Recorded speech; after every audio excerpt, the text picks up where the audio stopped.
Welcome to This is Family Hour of the Yahweh blog. I'm your host, Craig Wynn, that handsome guy in the middle of Sylvia's painting.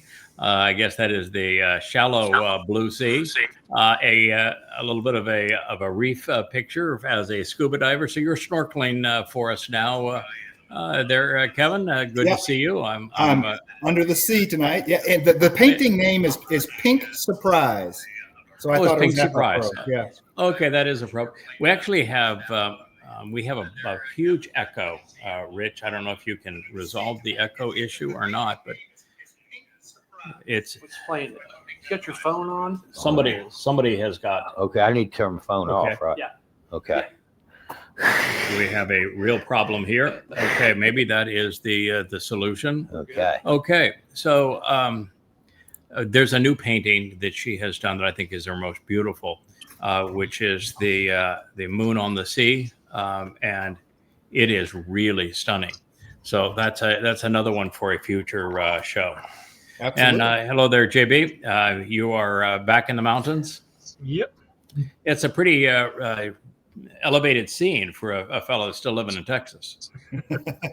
Yeah, I'm kind of flatland, but But you're dreaming of mountains. yeah, oh man, I'd move to the Smoky Mountains in a heartbeat. It is gorgeous. It is gorgeous. It is gorgeous. It's really it's nature at its very best, particularly this time of year.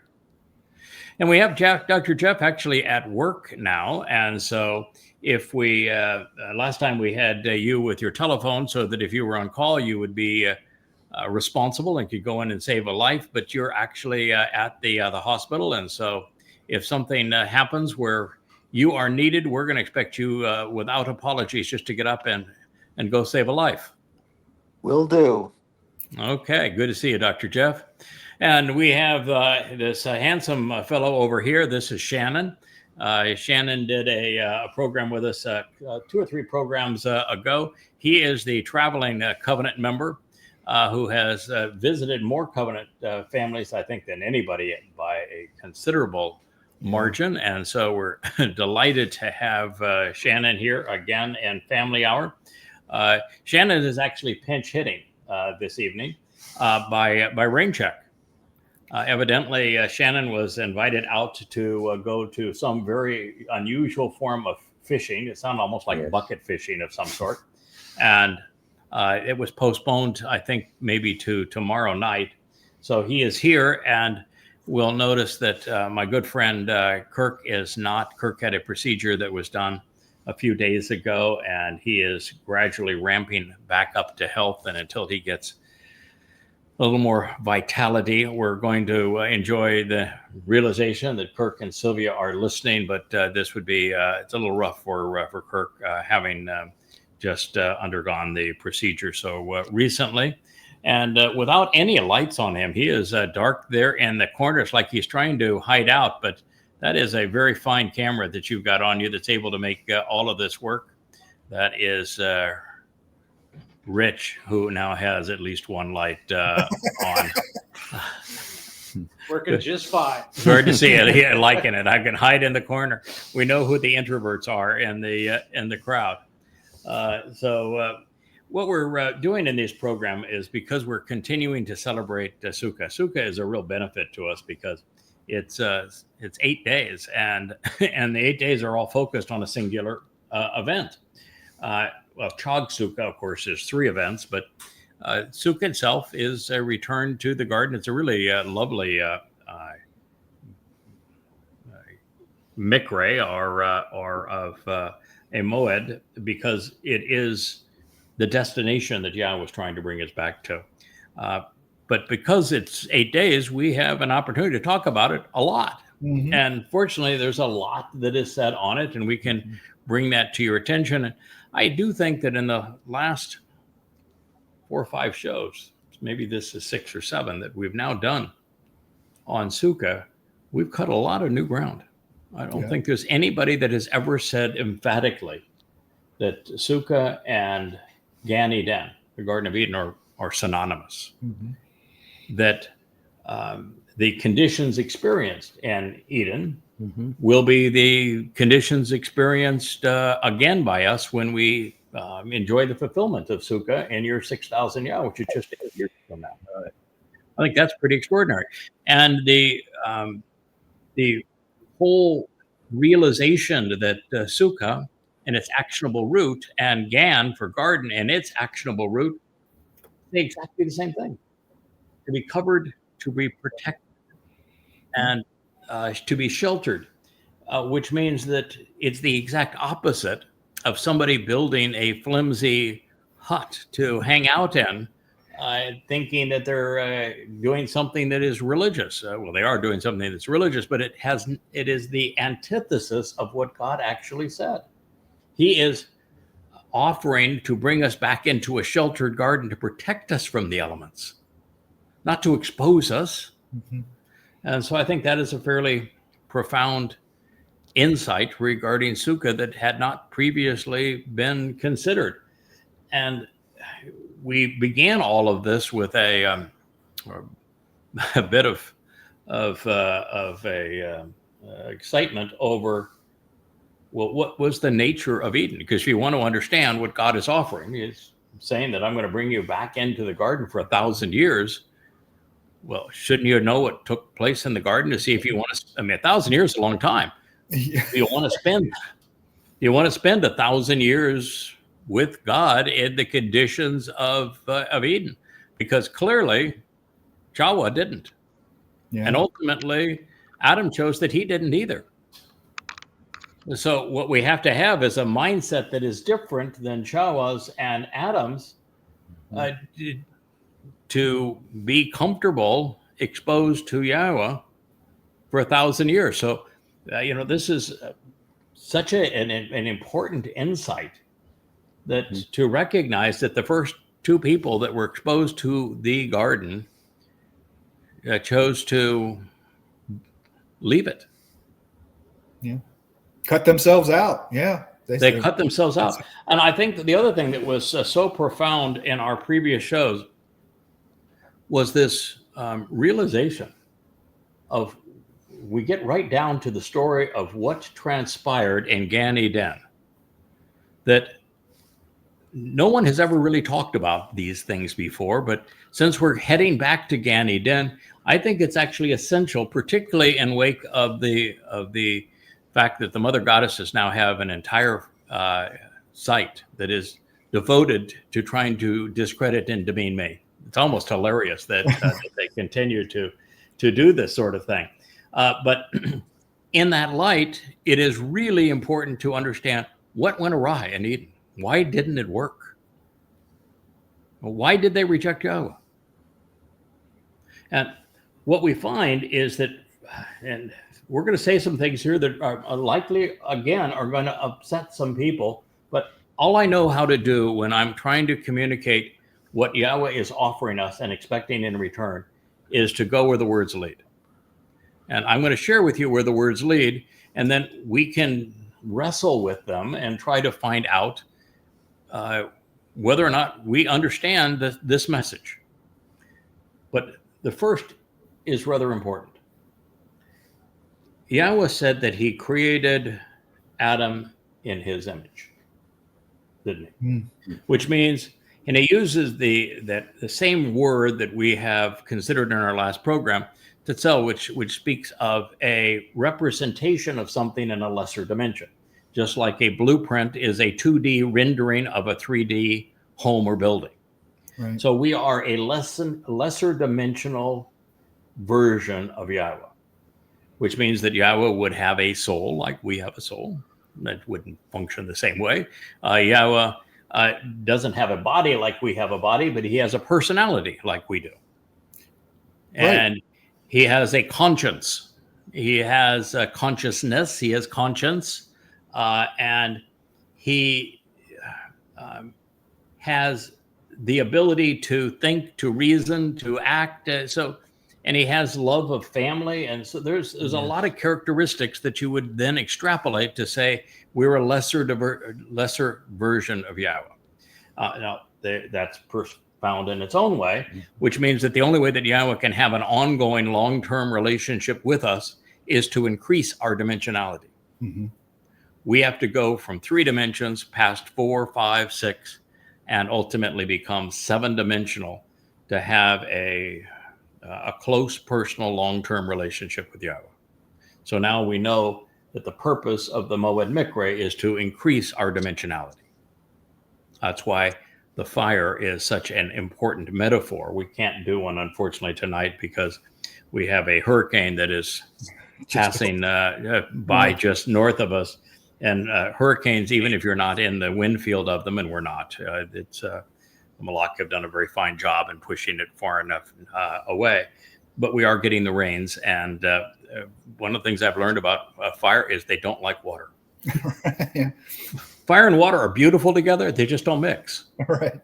So we don't have a fire tonight. But that's the whole purpose of God saying to us that he wants us to answer his invitation and to approach this fire, because the fire is transformative. It takes us a 3-dimensional organic entity like wood, and it transforms it into energy and light. And energy and light are massively more energy prone, more capable, more powerful by this the speed of light squared compared to matter. In fact, energy is organized, or matter is organized energy. Matter is really energy dumbed down, if you will. So that's a profound aspect of all of this is that as a representation of Yahweh, we are in lesser dimensions, and so he has to increase our dimensionality. Next is that we look at the garden, and we're told that it was a gan, which means that it was sheltered and enclosed and protected and covered. And Sukah, the root of Sukah, sakak, means to be covered, to be enclosed, to be protected. Exactly the same thing. So we see this commonality between the two, and so we're headed back to Gan Eden. Therefore, it's important to know what transpired there, and that Gan Eden was a protective enclosure. There was the viciousness of life that was ongoing outside, and so they were protected from those elements. They weren't exposed to the elements; they were protected from them. Right. And that is what the purpose of Sukah is to be protected from those things as opposed to exposed to them. All right, the next thing is Yahweh created Adam in his image. Did he create Chahwa in his image? No, he created Chahwa in the image of Adam, correct? All right, out of Adam. All right, so he created Adam in his image. And it's obvious, based upon the narrative, that he created Adam for the purpose of having a relationship.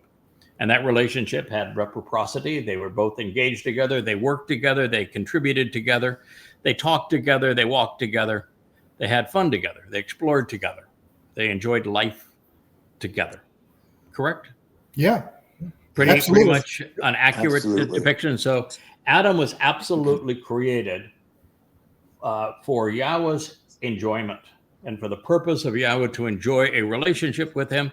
And what is the one thing that Yahweh told Adam that he wanted to accomplish with him? He wanted to tend the garden with him. Oh, yeah, work together. He wants to work with Adam. Did Yahweh ever say that he wanted to work with Chahwa? No. Nope. Nope. Did Yahweh? Okay, so let's just. That's a profound insight, right there. Yeah. He said this to Adam, and he did not say this to Chahwa. Now, I'm not trying to demean women here. I mean, I love women. I don't think there's anybody that is aggressively making themselves vulnerable through teachings about God, or even subjects of exposing the fallacies of religion and politics, who is as universally supportive of women as I am. Right. And I have risked my life and my reputation multiple times to many times to protect women. And even the women that are part of the mommy goddess cult that are so aggressive trying to demean me, there isn't a single one of them that I've ever done anything harmful to. And there's some of them that I was exceedingly uplifting and positive and nurturing and supportive and protective of. Yeah. So I just want to deal with the facts as they are. And as I say, some of this is going to sting a little bit. There is, when God was having this relationship with Adam, was there evidence that they talked together? No. Adam and Yahweh. Yeah, yes, well, but yeah, I mentioned not Chava, but Adam and Yahweh. Evidence that they talked together. Yeah. Adam, that Yeah, they did things yes. together. The animals, That absolutely. Yeah, the They behemoth. celebrated life together. They walked together. All of those kinds of things. So they they engaged in a relationship. Correct? Yep. Yes. All right. Then when Yahweh decided that it wasn't good for Adam to be alone, did he have any concern that for himself that it's not good for me to be alone? No. No, he didn't say Been that, did alone he? for a long time. Yeah. So Yahweh didn't say, hey, listen, I need another person because this one's not cutting it. Is that what that wasn't said, right? No. Yeah, No. He was perfectly happy. What was said is that I think it's beneficial for the man to have a helper. Mhm. Yes. Okay. So Chawa was specifically created to have a relationship not with God. And there is no way you can derive from Chawa that she was created to have a relationship with God. There is nothing that is said that would infer that in any way, shape, or form. Right. She was created specifically to have a relationship with Adam. Correct? Yep. Yeah. What was that relationship to be based on? He was a helper, common work. That is correct. She was to help him. So if we are to follow that and extrapolate it, if there are women who are advancing the will of Yahweh, if there are women who are engaged in supporting God's people, if there is a woman who is going to speak for God going forward, wouldn't she be in support of a man? Yeah. Yes. Would it ever be that the man is in support of her? Would Nope. so the man in support of the woman would be contrary to what God conceived, wouldn't it? Yeah. But if Correct. the woman is supporting a man and achieving something, then that's a possibility. Even though we don't have an example where that woman, even if she is supporting a man, would be designated as a leader on behalf of Yahweh for his people. Because Yahweh was not ever said, I'm going to work through Chawa. He didn't have a relationship with Chawa. We don't even think he spoke a word to Chawa until such time as she corrupted Right. Adam and herself. All right. So that would be an interesting insight, because if you look at the women that are favorably mentioned, like Sarah, her inner workings were through her husband, weren't they? Mm-hmm. And if you look at the case with Ruth, the same thing is true. And if you look at what the case was with Chana, same thing. You look at even Deborah, and she chose a man to work through to accomplish the task. So it's an interesting insight, and it proved consistent over the 1,000 years of prophetic revelation. That model proved consistent. All right. So we know that Chawa was created not to have a relationship with Yahweh, not to work with Yahweh, but to work with Adam and have a relationship with Adam. By the way, Chawa, there's a lot of people that say Chawa means a life giver. Does it? No. To announce. It's announcing. I got something to say. Yeah. That's right. Chawa, Che would be life. Chawa means I've got something to say. Mm-hmm. Yeah. It is a word that is very often misconstrued as worship. Is I want to worship. But the actionable root of the word means I have something to say. I have an announcement to make. Isn't that interesting? That Chawa Greatest means ever. I have an announcement to make. Right. Okay, so we have Chawa now, and she was created to help Adam, and she was created strictly to have a relationship with Adam, so that Adam would not be alone. Right. Okay. All right. Are we privy to anything that Chawa said to Adam thereafter? Do we know of No. anything that in the garden that they any conversation between them? No. Are No. we told? So, is there any place where God says, you know, this woman is really smart. She has thought all this through, and she has something to say that I want you to know. Did that ever happen? No. No. No. Never once. Huh? No. Did we find anything that Chawa accomplished in the garden that was worth noting? Not Do we have positive, any? no. Do we have Not any good, indication? not noting. Well, yeah. Well, we get to the turning point here in a moment. God's version of the turning point. Now, did we have any indication that God interacted with Chawa at all prior to her going off the rails? No. No. Boy, that's interesting in itself, isn't it? Yeah. And where is Yahweh bringing us back to? Gan Eden. Gan Eden. God. Gan Eden, huh? And that was the conditions in Gan Eden, wasn't it? Yep. Huh. Okay. So it's interesting so far. Now, we now go to the realization that we are told the two of them were naked, and they were not ashamed. And God said nothing. Hey, by the way, you know, you guys are naked, and I'm kind of bashful, and this is really uncomfortable for me. So, you know, could you cover up? Was there any of that conversation? No. No. No, none at all. Now, why do you think they were comfortable being naked? Because they were with Yah. That's all they knew. That's That's all they knew. Yeah. That's all they And they knew. had nothing to hide, right?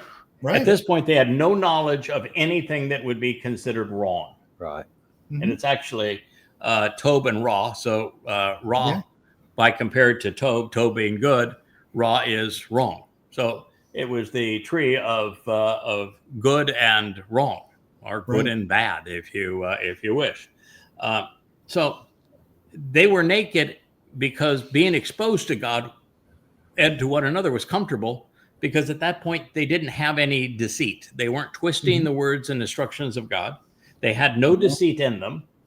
And so there wasn't any interaction between the two of them that made either one of them uncomfortable with each other or with God. Mhm. It is not the reason that we're told. Do you think there's any other reason we'd be told that they were exposed? No. I think I can think of another reason to be told that they were exposed and were comfortable with it. What is the other reason? What do you think God, do you think God's a dummy? No. Do you think God has some foresight? Yes. Oh, yeah. Do you think that God would be wise enough to figure out that the way that men perpetrate religion is by controlling women? Absolutely. That's true. So when you look at religions like Islam, that would be Satan's most recent achievement. How are women dressed? Are they naked and exposed? They're intense. Covered from head to toe. They go around in tents, don't they? No exposure at all. And what about in Judaism? Is it okay for a woman to flash a little ankle? No. No. And the glory of a woman is her hair. Women would do that. Can you be a married Jewish woman in Orthodox Judaism and keep your hair, Jeff? You have to shave your head, and then if you want, you can buy a wig.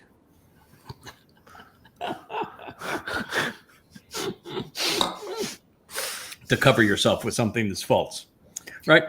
Hello. Okay.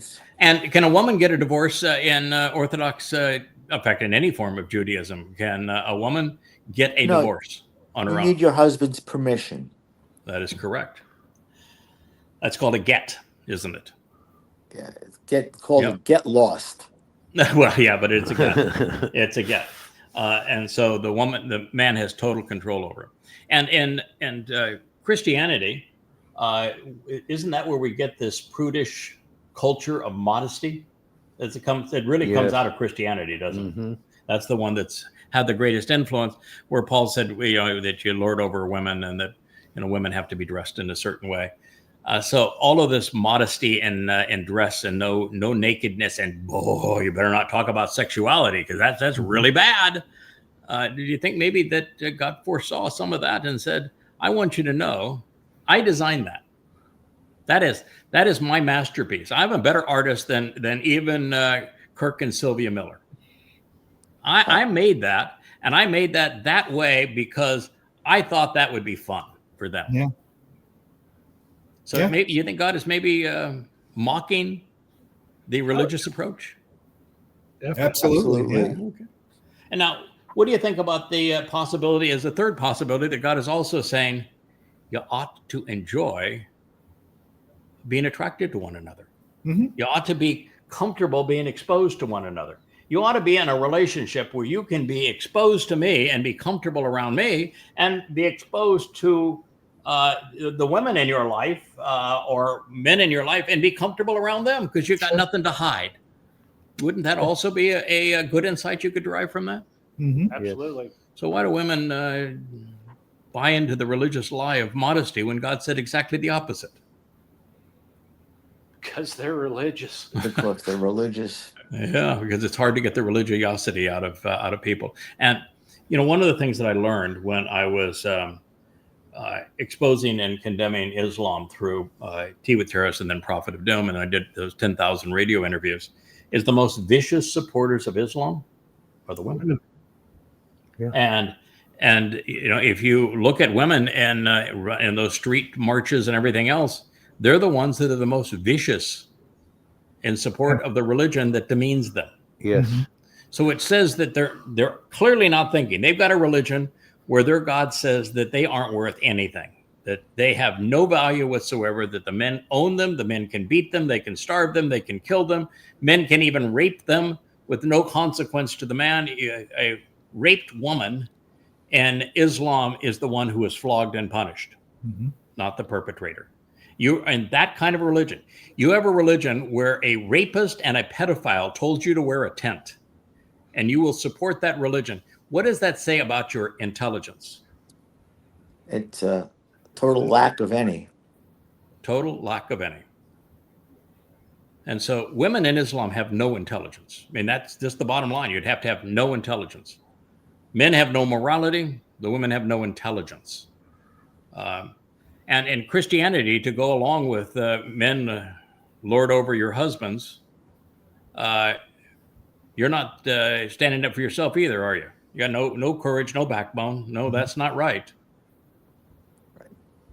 So this is not good. And do you find women in the Orthodox culture that are saying, I want out of this? This is demeaning. You can't, I don't want to live in a culture where the first words out of my husband's mouth every day is, thank God I'm not a woman. Yeah, not a lot. Not a lot. So there's no exodus there. The religious women have no backbone, no character, and very little intellect. All right.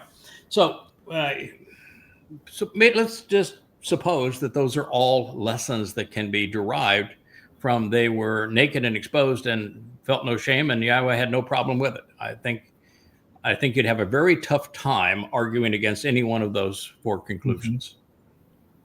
All right, so that's an interesting deal.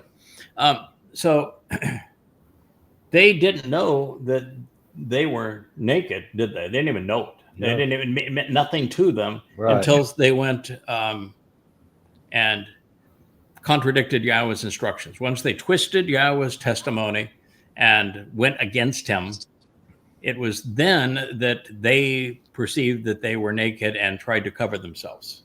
And they began by trying to cover themselves from one another, didn't they? Yeah.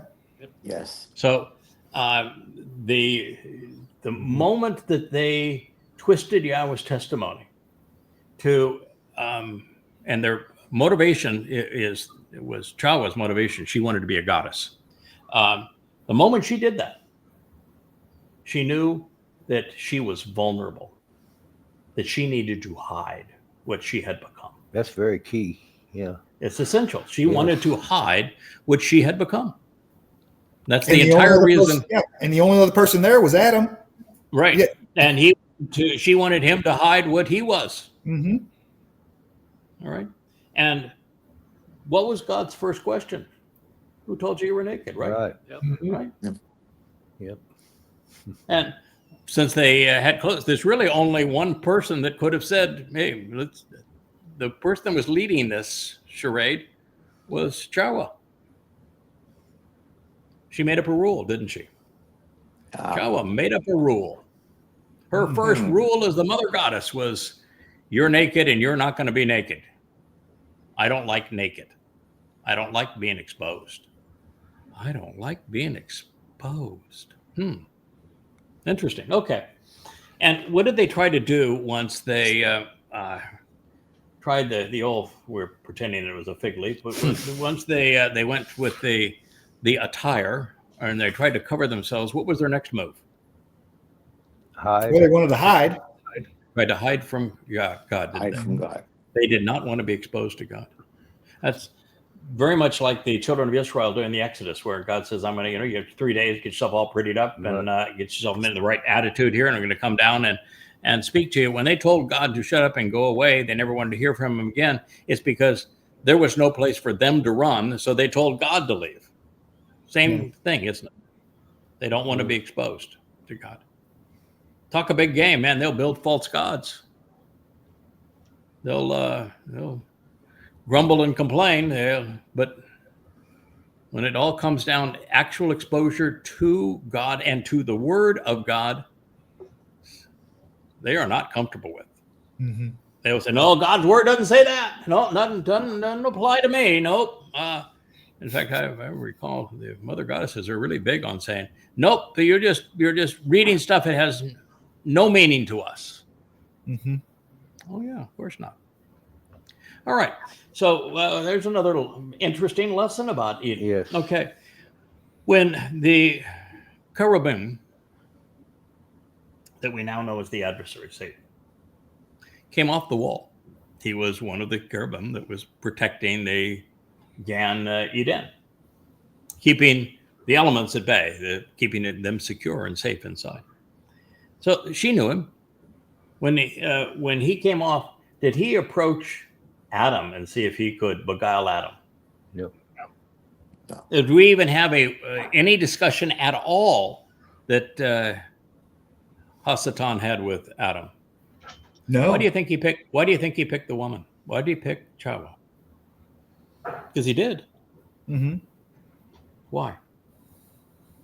She's more vulnerable, Why? emotional. Correct. She was not rational. It's a lot easier to manipulate an emotional person than it is an intellectual person. That is correct. Also, is a Karub a member of the Malak? Yes. Saba. Yes. Absolutely. Yeah. What were the Malak conceived to do? Exactly what y'all had them do. Command and control. Command and control. They are the Saba, which is a command and control regimen. They do what Yahweh asked them to do, don't they? When Yahweh revealed through the prophet Yahusha that he created evil, do you think he had a hand in creating Hasatan? Sure.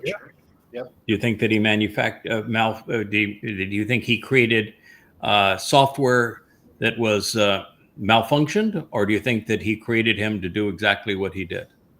To do exactly Yeah. what It's the only way there's choice. It's the only way there's He- choice. Yeah. He programmed him to do exactly what he did, didn't he? And so he was programmed to go after the vulnerability of the irrational and emotional woman, wasn't he? Mm-hmm. Indeed, he was. Indeed, he was. I mean, there's no overlooking that. He's controlled by Yahweh. Yahweh was the one who brought him there. Yahweh was the one that created him. Yahweh was the one who gave him access. And Yahweh was the one who was telling us this story. And he went to Chawa, the one who wanted to announce her position, right? Mm-hmm. And when he went to Chawa, Did he say, eat from this? And first of all, did he quote God? I just began. Did he quote God completely errantly, mostly accurately, or completely accurately? Mostly accurately. Mostly accurately. In fact, my recollection is he changed one word, Yeah. and it was the inference that God said that you couldn't eat from that tree, and that's not what he said. It was In even fact, interrogative, wasn't it? He was. Yeah, God. Yeah. God said you can eat from every tree. Mhm. I just want you to know that if you eat from that particular tree, that it's going to cause your death. Yeah. And so Gave Satan me- just changed one word to deceive, because it would be very difficult if he came out with an entirely different paradigm. If he said something that was completely unrelated to God's instruction, then in fact she wouldn't have bought it. The only way you can actually deceive somebody effectively is to mix truth and lies. That's why Babel is so effective. Babel, which is the basis of Bible, combing truth and lies to confound, is the only way that you can actually sell a lie. The reason that Jesus Christ is perceived to be the Son of God and the Messiah and Savior is because Dode was actually the Messiah, the Son of God, and the Savior who fulfilled Passover through crucifixion. And so there's a huge amount of truth. It's just that it all applies to Dode and none of it applies to Jesus. So that is what you have to do. You have to mix truth with lies. And he followed the technique that Paul would follow afterwards, which is to take a citation from God and remove it from context so that you don't know the context, which means you no longer can deduce the meaning. And then he changed one word in all of them. And by changing a word, you render the meaning the opposite. Yep. Isn't that what he did, didn't he? Yep. He takes things And- out of context to create a pretext. Mm-hmm. Yep. And then change one word so that it's mostly true. But a counterfeit bill is mostly true. But it's still a criminal act, and that is worse than worthless. Yeah. All right. So we have the stratagem of religion here. When Chawa was approached, did she just say, I'm not saying nothing. I'm not going to be incriminated myself. Whatever you say, but don't bring me into this scheme. I'm gonna maintain innocence here. I'm not going to get myself in any trouble. Or did she flap her lips? She proceeded to twist Yah's words even more. She did, didn't she? A lot more. I wonder if there's a woman out there that's doing something like that. Just interesting. So she did. She went way out of her way but she said some things that were actually true. And she just left out parts that were also true that she just left out. And then drew a completely erroneous conclusion, didn't she? Now, when Hasatan, pretty astute, had watched her, saw the difference between the two of them. What was the temptation? You guys recall what the temptation was? When you eat from that, you will be like God. Wow. Okay, and what would you call a woman who is like a god? A goddess. A goddess. A goddess. That is so interesting. So she, to buy into what Satan was offering by changing one word of God's testimony and taking it out of context, and then her rambling on to make it a little bit even worse than it was previously because she wasn't rational. She wanted one thing. What was it? To be like God. Was to be like God. Like God. She wanted to be a goddess. Goddess, yeah. And what was her name again? Jawa. What does that Jawa. mean? Will announce that I'm a goddess. Yeah. Oh, I'm going to make announcements, and I want to be a goddess. Huh. I wonder if that's prophetic. Well, Who's Asherah, Isis, who's Astarte, who's following along here? Yeah. And the mother goddess cult. Mm-hmm. What is the difference between what we have just considered and D and her going over and wanting to be the voice of God, that she wanted to speak for God. She wanted to replace the actual person that God had chosen to speak through, and that whom she had learned everything she knew about God from, and that she wanted to speak over him, and that she wanted to speak for, who was it that did she, because I remember she wrote all these letters, and so did her little accomplice, her version of Adam that she had by the nose, was that David fellow. And how did he introduce himself? He says, we're leaving because we're speaking for Mother God. We're going to be speaking for Mother God. And by the way, you need to start speaking for Mother God, because if you don't start speaking for Mother God, lots of people are going to die. Right. So when Chawa wanted to be a goddess, were there any real goddesses? No. No. No. When David and Dee created their Mother Goddess cult, was there a Mother God? You know, No. Does Yahweh ever say, I'm your mom? Dode, you're my kid, but I'm your mom. No. Never. Does he ever refer to himself when he says, I'm going to take a walk? Was it ever she was going to walk in the garden? No. No. No. Is there any statement that we can find anywhere in the Torah and prophets, which is a lot, that is the voice and the message of Mother God? No. No. Does Mother God ever say anything? No. No. So how could you speak for Mother God unless you're making it all up? Right. So what was their part? They wanted to be a goddess. They were going to make it all up. That was the entire purpose of the breakaway cult, was to be mother goddesses. Just like Chawa. We're going to make our announcement. We want to be goddesses. So she then partakes passionately, rationally, emotionally, whatever. That's what she wanted. She craved it. She took it. And then what did she do to Adam? Hey, Convince us come with to me. do Yeah. it. Come Let's with do this me. too. And at that point, who was influencing Adam, Yahweh or Chawa? Shower. Shower. Did Chawa. Hasatan say anything to Adam? Nope. Never. No. So the No. entire influence over Adam was woman versus God. Mm-hmm. And what did Adam choose? Poorly. He chose He woman chose over very God, poorly. didn't he? Yes, he chose woman Yeah. over God. So all of the men of the Mother Goddess cult, would that be similar? Yes. Okay. And the moment that they made that decision to choose poorly in this regard, what did Yahweh say? Oh, it's okay. No big deal. We're all family. We just all get along. Let's just overlook it. In fact, I had somebody this other today with trying to deal with this assault against me and my friends and my wife. Said, maybe you're pushing it too far. Was that Yahweh's response? He says, "Oh no, let's not take this too far. I don't want to fracture in the family. It's going to look petty if I respond to this. So let's just sweep it under the carpet. Let's just pretend like it didn't happen. Let's just all get along again." No, he did not. Am I missing something here, or was that not said? No, you're cut out.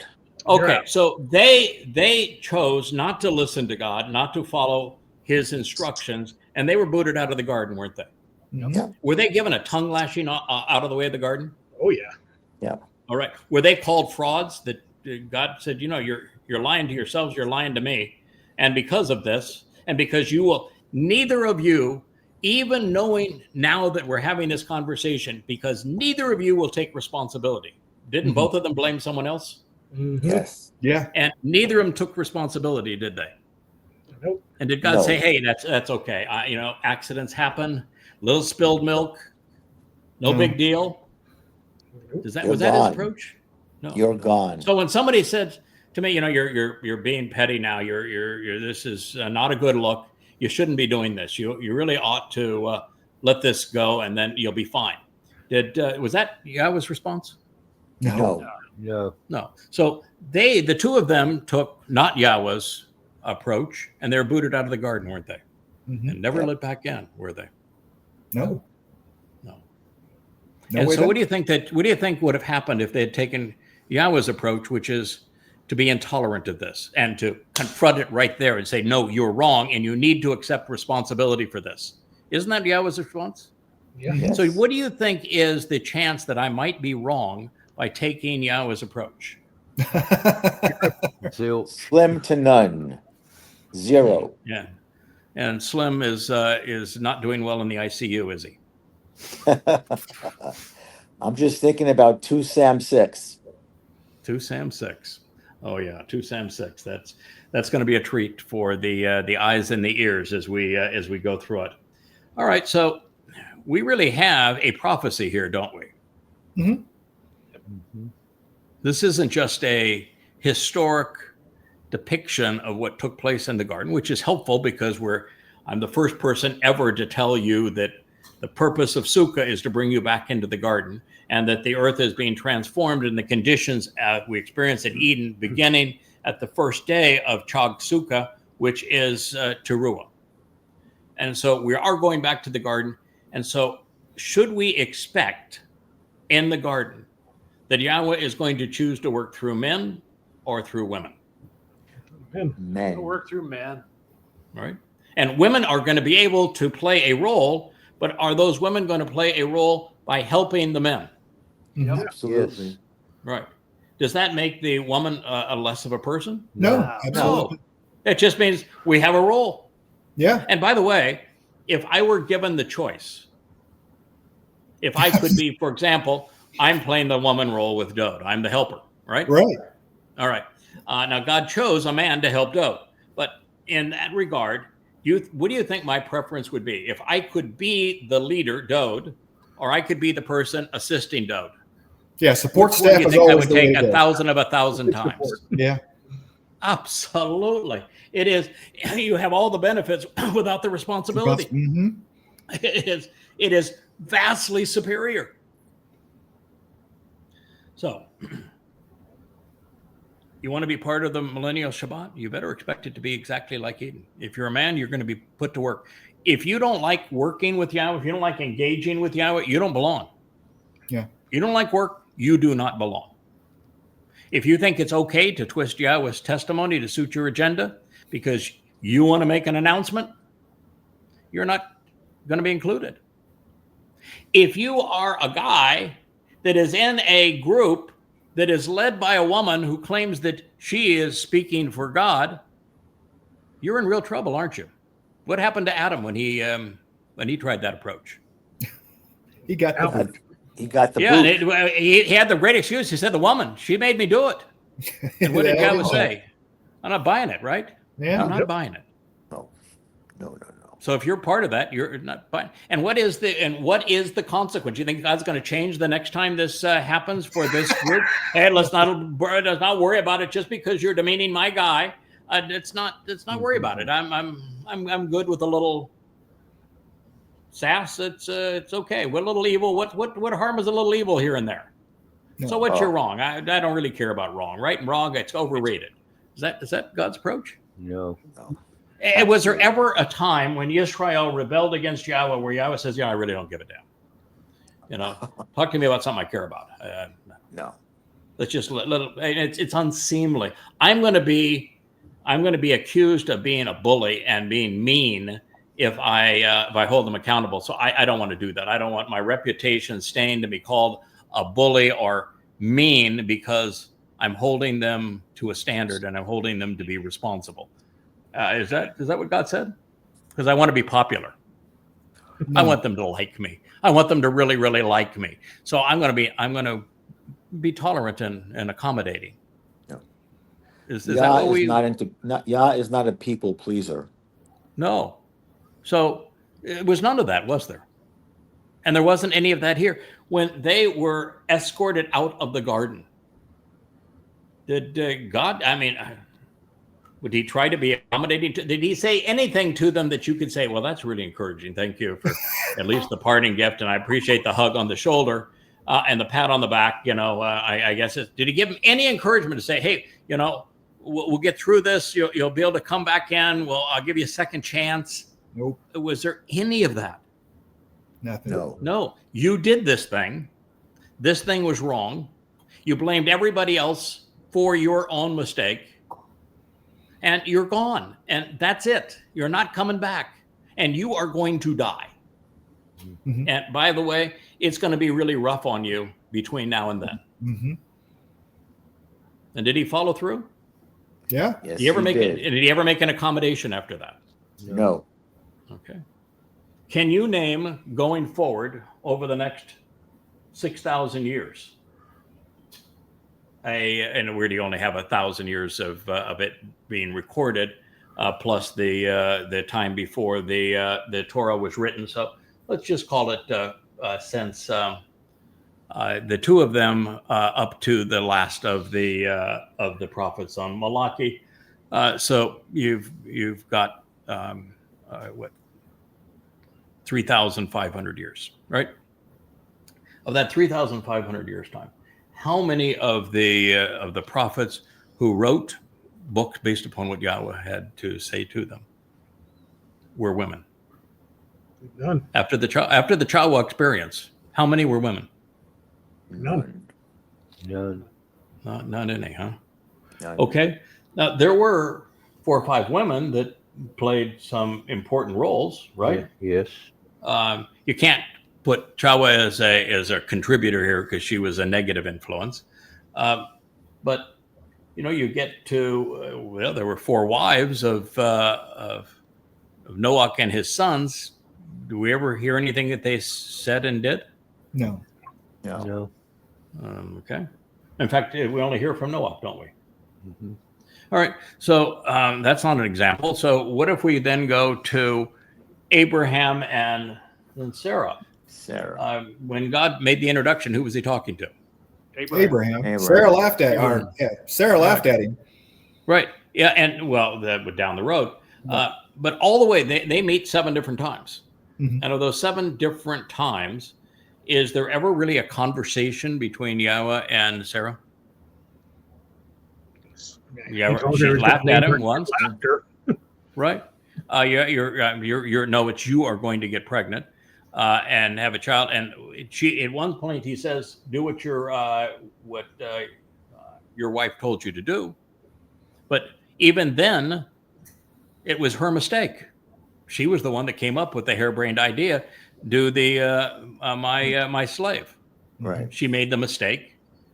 And when she realized it was a mistake, God said, yeah, okay, that's right. Clean up the mistake. Because Abraham was also lost in all of this. So in their family disagreement, she was right. She made the mistake. She was right. He was wrong. But is there a cogent argument that she makes as to why this has to happen, that it was presented to God, where God listened to both of them and said, this is what we're going to do? Does she give us any guidance? Does she participate in any of the covenant conversations? No, one way.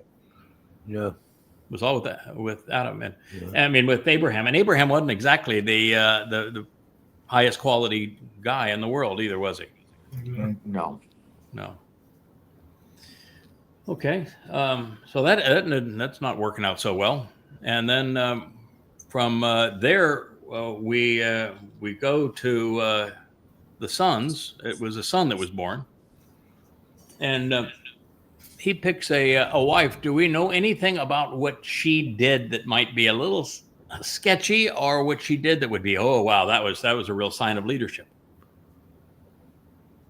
Didn't she trick her husband deliberately? Yes, she did.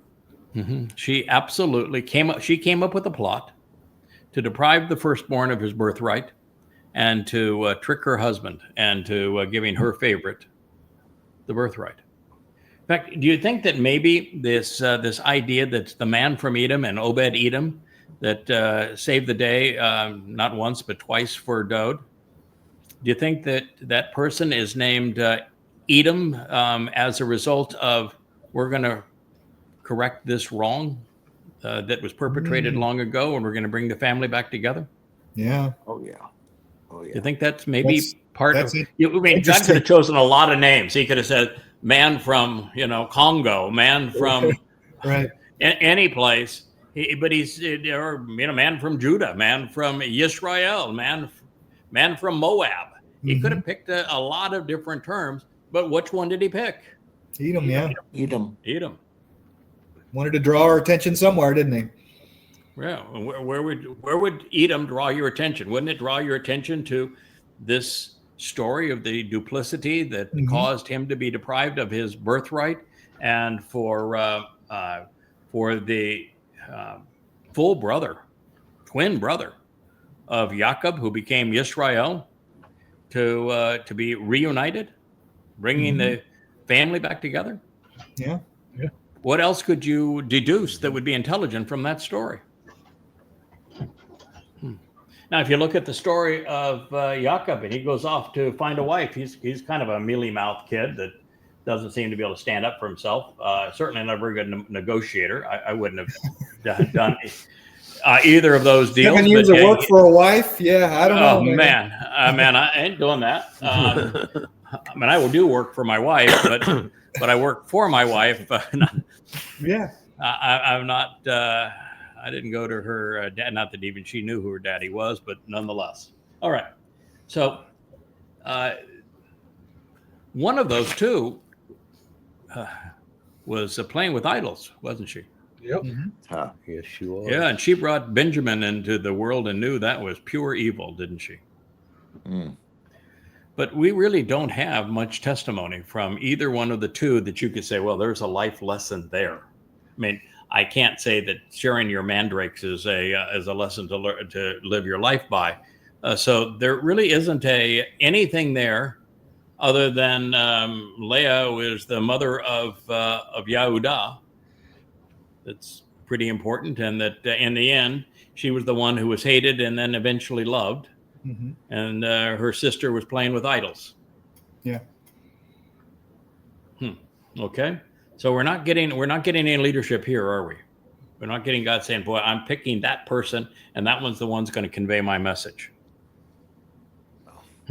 Okay. So we then come to Moshe's mom. It's interesting, by the way. We don't know Moshe's dad, and we don't know Dod's mom. I wonder if there's a story there. Anyway, we come to Moshe's mom, and what does the bastion of motherly love do? Puts them in a basket. Yeah. Puts in a basket and pushes them down the river, Down the river, yeah. and a place that is keen on killing Hebrew boys. The Hebrew boys, yeah. Okay, that's a motherly love there, baby. Okay, and do we hear anything more from her? Mm-mm. No, not really, do we? How about the sister, Moshe's sister? We hear that she was a bit of a songstress, and so she led the woman's side of the chorus of the Song of the Sea. All right. Yeah.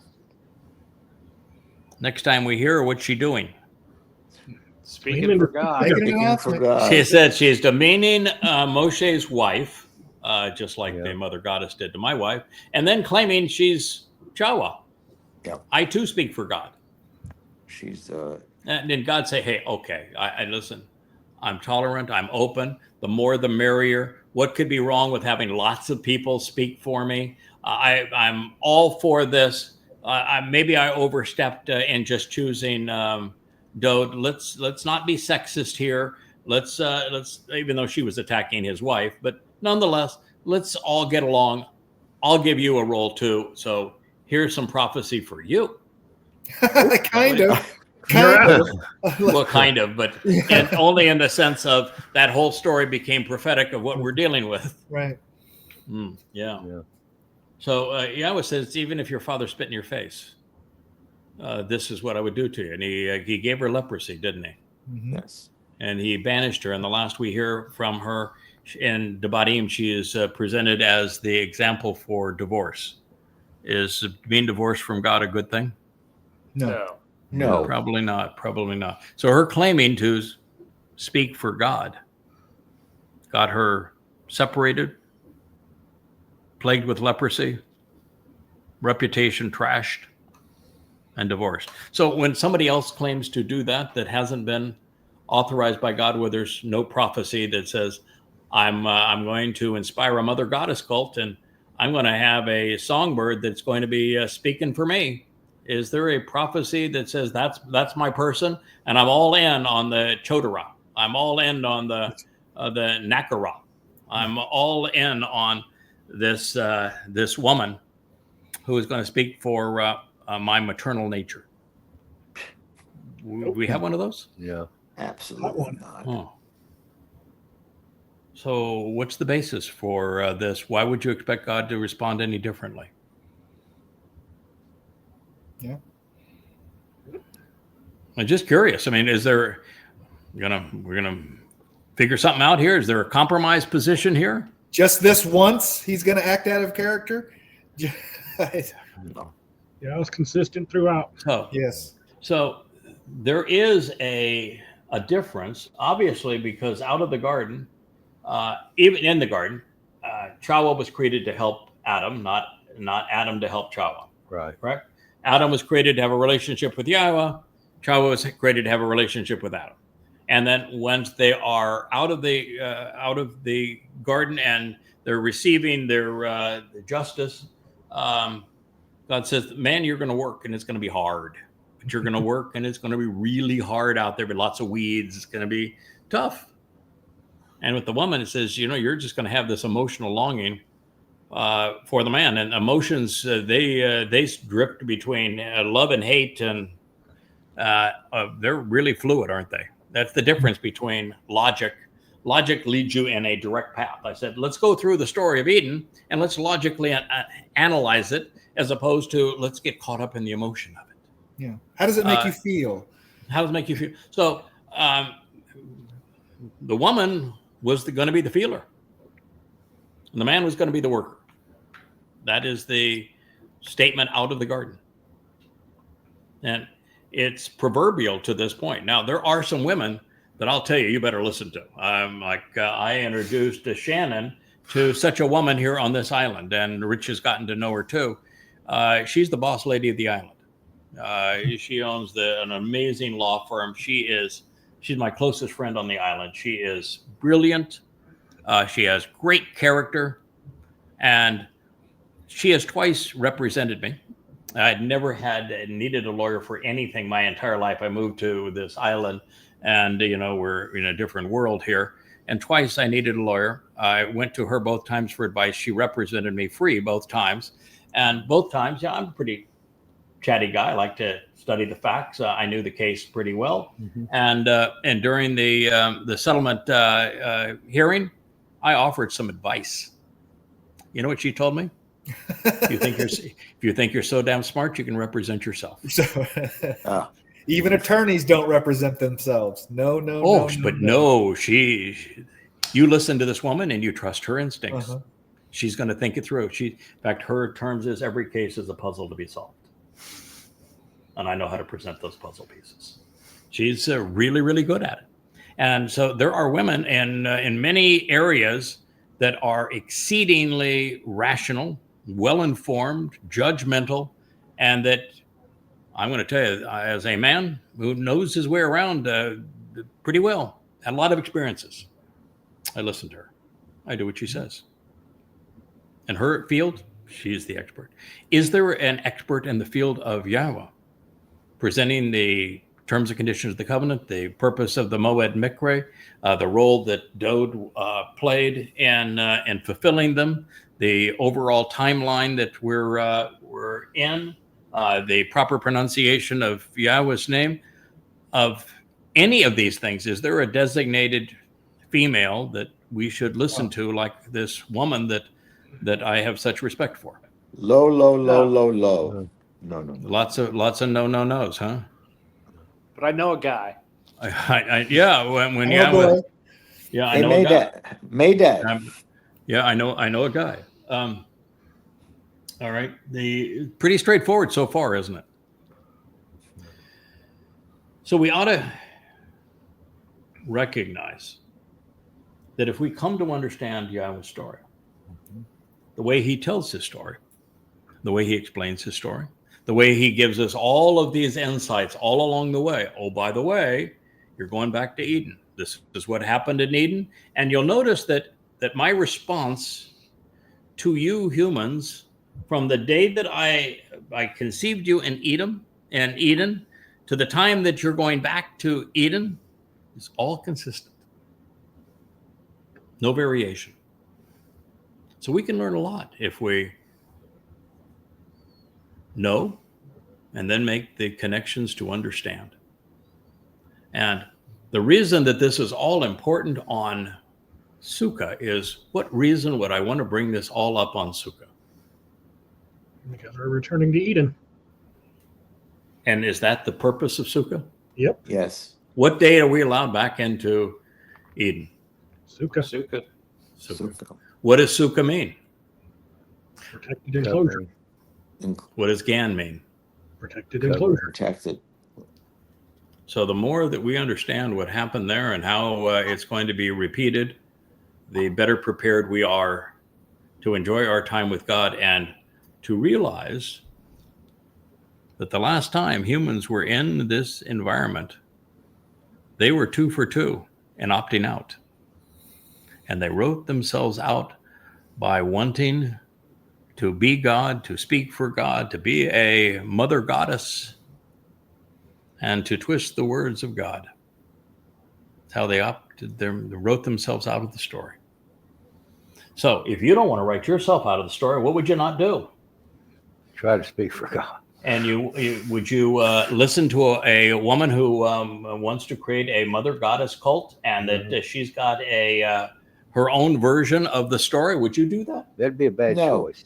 Did that work out really well for the two of them back there in Eden? Do you think God's going to make an exception after all he went through the first time and all the work that was required to get us back to it? After 6,000 years, you say, oh, well, I don't know. Why bother with all that whole story? Just, you're all welcome. Come on in. No. Why be mean? It's all petty, isn't it? Yeah. No. No. It'd be nothing but earth all over again. No. None of us Would want we? that. Yeah, that's right. So would we expect, though, the people that have done this and who have emulated Chawa and Adam, taking it from Chawa, the twisting of Yahweh's testimony and wanting to be the first mother goddess, would we expect, based upon what Yahweh had his discussion with Adam and Chawa on the way out, and he asked them, why did you do this? And they blamed one another and never took responsibility. Would we expect the mother goddess cult and that group that is the insiders that are so involved in trying to, like they're so involved in trying to discredit me, they actually have a website now just dedicated to the purpose. Would we expect them to learn? Do you think there's any chance whatsoever that based upon this reasoned portrayal of what happened in Eden on Sukah, as we're going back into Eden, what do you think the chances are that this is going to have an effect on them? No. Zero, right? Yeah. Zip. Some of the French players, do you think maybe they might listen? I don't think so. No. Oh.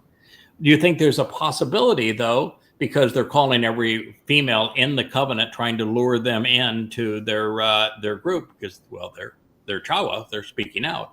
Do you think there's a possibility that there are some who are now or will be part of the covenant, make that intellectual choice to be part of the covenant, that may not be lured away because of what we've done here? Oh, sure. Yep. Absolutely. Yeah. Absolutely. Sure. So is it worth doing even though we can't affect change in them? Yes. Well, yeah. And is it worth doing when you have the opportunity to say, Yahweh has our back? Mm-hmm. Yahweh told us this was going to happen, and he explained exactly how we're supposed to respond to it, so that when it happens to us, we know exactly how we're supposed to respond because we're going to follow his example. Yeah. Is that worth explaining? Yes. Absolutely. So Yes. it was here we are in an hour and 15 minutes into our program, and what we have done is analyzed Yahweh's explanation of this happened, this is going to happen. When this happens, this is the proper response, and I want you to share that. You think we're doing a pretty good job of that? Yeah. I Yes. think so, yeah. And is that worth our time? Or would you say, I Absolutely. don't want to be bothered with this, enough already. We, too much already. We shouldn't be doing this. Absolutely. And it's like you said, if they just decided they disagreed with you, and I don't like this, and just walked away, that's one thing. Mm-hmm. That's fine. You have that right. I've been around long enough to have seen several of these, people that break away. And that's Right. what every other time, that's what's happened. Like, they might put up a little stink at first or try and argue with it, but then eventually they just go, all right, I'm done. And they walk I'm away and we done. never hear from them again. Right. Correct. Do that. Why? Not This is the not first time this I've ever one. seen someone come this vehemently trying to attack you. Yes. It's ridiculous. Yeah, it is the entire Chawa experience, isn't it? Yeah. That They found goddess, someone to stroke their ego. the goddess mentality is what Yeah, it is. it is it's the goddess mentality, and I want to speak for God too. Yeah. And it is very effective at luring people away. Now, while it isn't much fun to be attacked from the inside and on something like this is why Moshe gave up. Yes. And Moshe said, I can't do this job. It's a miserable job.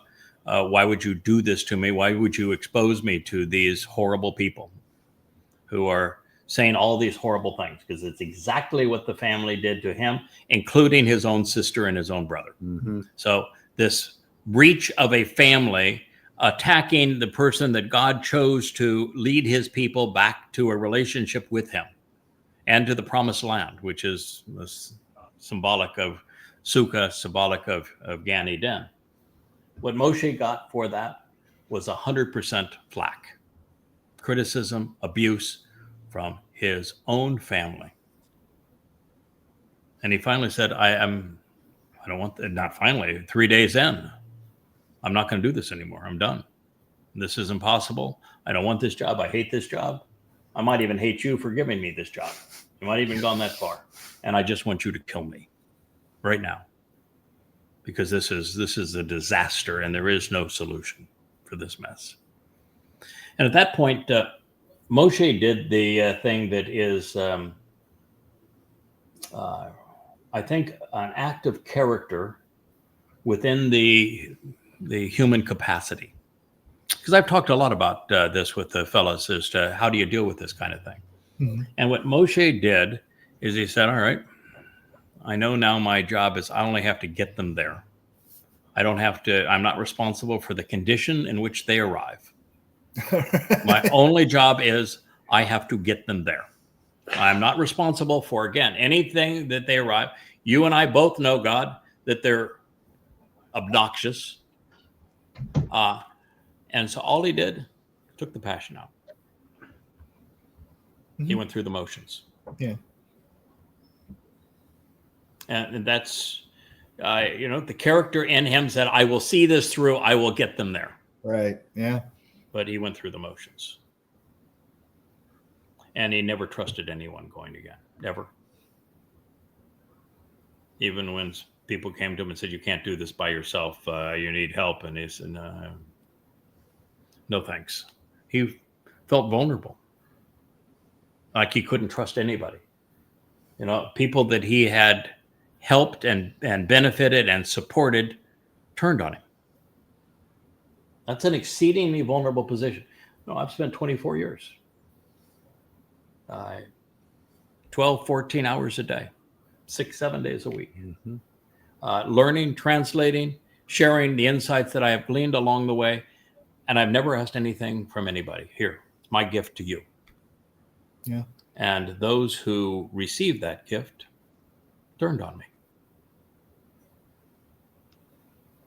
Have websites to slander me and demean me. And I've not done a thing to them. The two most recent, I don't even know who they are. I had only one conversation with the most recent one, and it was because she was visiting my friend and called from a coffee shop where the two of them were. Otherwise, I'd never even had a conversation with her. And the other one I've never spoken to. And they're the ones that decided, let's have a website to domain him. How do you think that feels? And speaking of feels, because that's, how would you like to deal with that? To know that you put yourself out there. You wanted to be anonymous. God didn't want you to be anonymous. He wanted you to be vulnerable, which is what happens if you're named in the story. And do you have to endure that? How would you like that? And how would you like it when you're sharing that this is wrong, and it's been wrong from the beginning, and it's agenda driven, and it's been this agenda from the very beginning. And somebody say, you're being petty. Don't defend yourself. Don't defend your friends. Don't defend your wife. Just say nothing. I'd like to do with that. Yah is not a turn the other cheek kind of guy. He's not isn't, that kind of God, Jeepers. No. That's not his way. No. So then we get to Dode. Did he have his family? I mean, he's the greatest man who ever lived. No chance that Dode's own family, like his wife, his wife wouldn't besmirch him, would she? Oh, yeah. No, she did. Oh boy, did she ever. And what about a son? I mean, a son, no way is your son going to do that, right? What a revolt. Whole against rebellion. Mm-hmm. I mean, they got, what do you think Dode would do after all that happened? I mean, he had defeated all of their enemies. He had united them. He had kept the Philistines, who were terrorists, at bay, which, the last time that someone tried to deal with them, they got their head cut off. His best friend was killed trying to keep them at bay. He defeats them. He gets the Ark of the Covenant back. He defeats every enemy. He acquires Jerusalem. He acquires the Temple Mount. He builds the city of Dode. He provides them with 100 songs and word pictures through those proverbs. He does that for them. And what do they do to him? His wife and his own son betrayed him, didn't they? Mm-hmm. How do you think that goes all over? What is the man's response when he has been out there prominent? He didn't say, hey, God, I want to be king, did he? He didn't say, God, could you make me the Messiah? God, I want to be the chosen one. Did he? God chose those roles for him, and he tried to fill those shoes, and he got creamed, didn't he? Mm-hmm. And finally, he just wore out. Just wore out.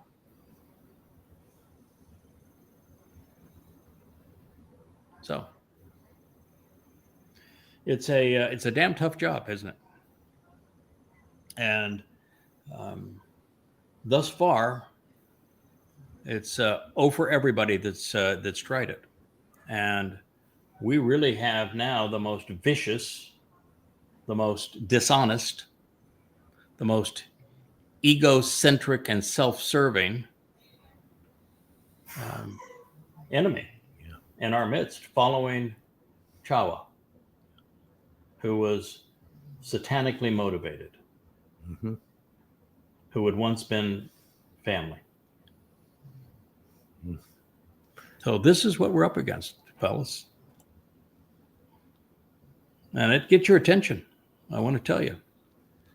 I will also tell you that what gets your attention is when Yahweh reveals things like I shared with everyone tonight, because I am positive no one has understood even 1% of what I shared with you, what we walked through tonight. It's obvious, right?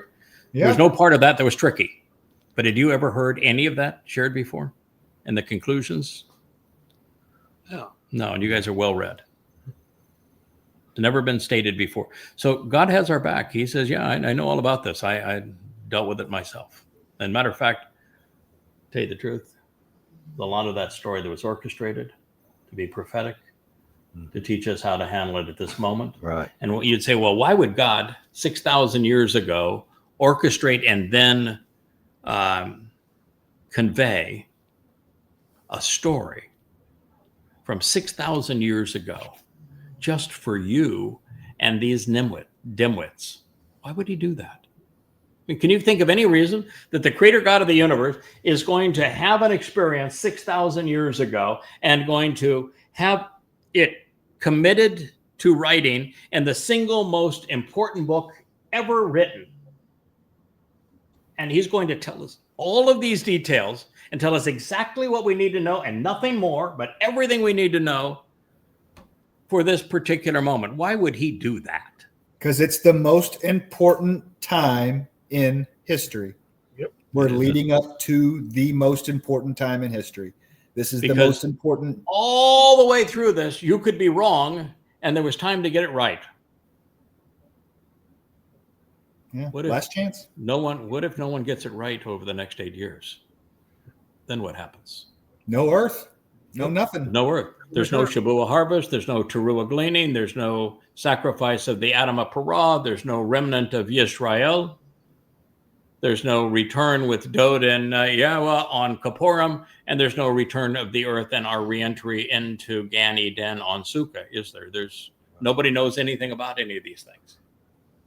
There's no restoration of Yahweh's name or the role that Dod, as his son, played to fulfill Pesach, Matzah, and Bekurim in year 4,000 Yah.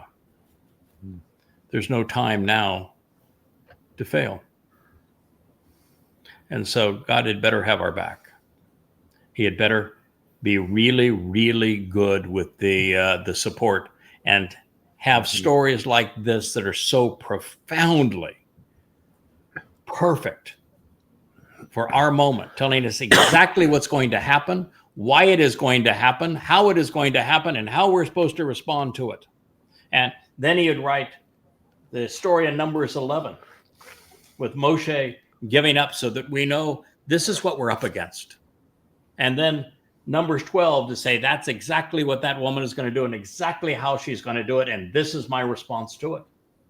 Or Numbers 13, 14, and 15 that go through the story of the spies and the people lying about what God was offering and rejecting Yahweh's gift to have a version that was just absolutely BS.